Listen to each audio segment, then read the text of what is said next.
രോഗികളുടെ ജീവൻ കാക്കേണ്ട നഴ്സുമാർ അവരെ റോഡിൽ കിടത്തേണ്ട ഈ ഗതി ഉണ്ടായത് തന്നെ ഏറ്റവും സങ്കടകരമായിട്ടുള്ള ഒന്നാണ് എന്ന് ആദ്യമേ തന്നെ പറയട്ടെ. അങ്ങനെ റോഡിൽ കിടത്തേണ്ട ഈ സാഹചര്യം ഒരുക്കിയവർ ആരായാലും അവർ ജനങ്ങൾക്ക് മുമ്പിൽ കണക്ക് പറയേണ്ടി വരും എന്നുള്ള കാര്യം അടിവരയിട്ട് സൂചിപ്പിക്കാൻ ഞാൻ ആഗ്രഹിക്കുകയാണ്.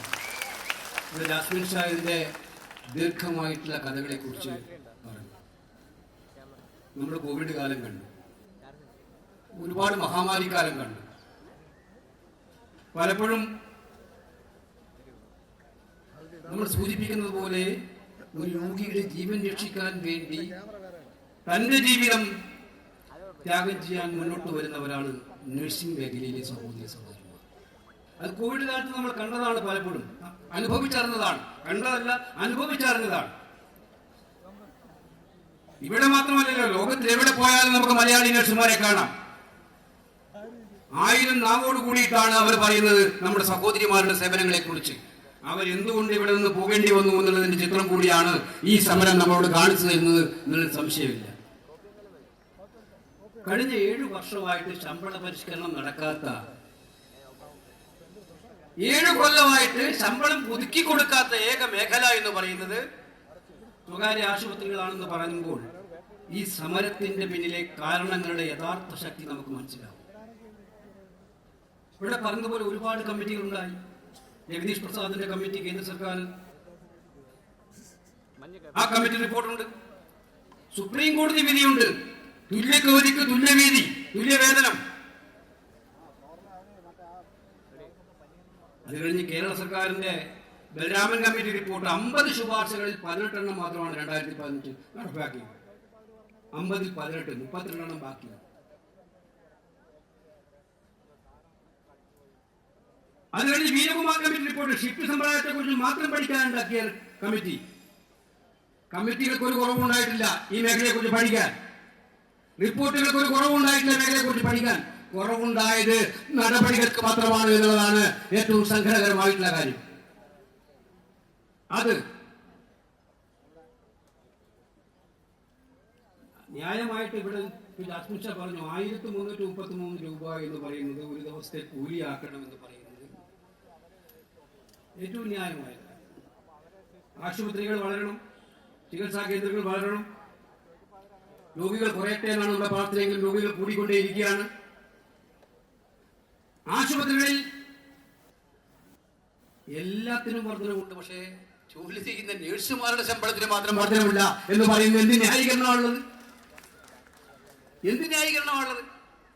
അപ്പൊ ഇത് സമരം, ഇതൊരു ധാർമ്മികമായ സമരമാണ്.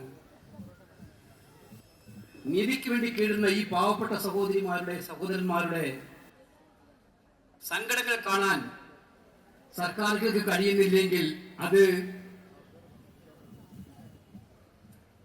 യഥാർത്ഥ പ്രശ്നങ്ങളെ, ആ പ്രശ്നങ്ങളോട് കണ്ണടച്ചിരുട്ടാക്കുന്ന സർക്കാരാണ് എന്നുള്ള കാര്യം നമുക്ക് പറയേണ്ടതായിട്ട് വരും എന്നുള്ളതിന് സംശയമില്ല.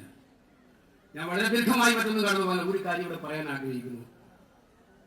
നിങ്ങളുടെ സമരത്തിനെ വളരെ വളരെ ത്യാഗപൂർണമായ സമരമാണ് പ്രഖ്യാപിച്ചത്. നേരത്തെ സൂചിപ്പിച്ചു, രാവിലെ 8 മണിക്ക് തുടങ്ങിയിട്ട് ഇപ്പോഴും 10,000ങ്ങളാണ് തിരുവനന്തപുരത്തിന്റെ നഗരവേദികളിലേക്ക് കേരളത്തിന്റെ വിവിധ ഭാഗങ്ങളിൽ നിന്നായിട്ട് ആളുകൾ വന്നിരിക്കുന്നത്. എത്രമാത്രം കഷ്ടപ്പാടുകൾ സഹിച്ചിട്ടാണ്. അപ്പം ഈ കഷ്ടപ്പാടുകൾക്ക് ഒരു അറിവ് വേണം. ഈ പോരാട്ടങ്ങൾക്ക് ഒരു വിജയം ഉണ്ടാകണം. കാരണം ഇത് സത്യസന്ധതയ്ക്ക് വേണ്ടിയിട്ടുള്ള, നീതിക്ക് വേണ്ടിയിട്ടുള്ള പോരാട്ടമാണ് എന്നുള്ളതുകൊണ്ടാണ് ഈ പോരാട്ടം വിജയിക്കണമെന്നാണ് പറയുന്നത്. അപ്പൊ അതിന് കണ്ണുണ്ടെങ്കിൽ സർക്കാർ കണ്ണു തുറന്ന് 24 മണിക്കൂറിനകം ഈ പ്രശ്നങ്ങൾക്ക് പരിഹാരം കാണാനുള്ള ആർജവം കാണിക്കണം. അവിടെയാണ് തൊഴിലാളി സർക്കാർ എന്ന് പറയേണ്ടത്. ഈ നഴ്സിംഗ് തൊഴിലാളികളുടെ കാര്യങ്ങൾ മനസ്സിലാക്കിയിട്ട് നിങ്ങൾ അത് അട്ടത്ത് വെച്ചിരിക്കുകയാണ് റിപ്പോർട്ടുകൾ. അട്ടത്ത് വെക്കാനുള്ള റിപ്പോർട്ടുകൾ നടപ്പാക്കാനുള്ളതാണെന്ന് കാണിക്കാനുള്ള ആർജവം സർക്കാർ കാണിക്കണം.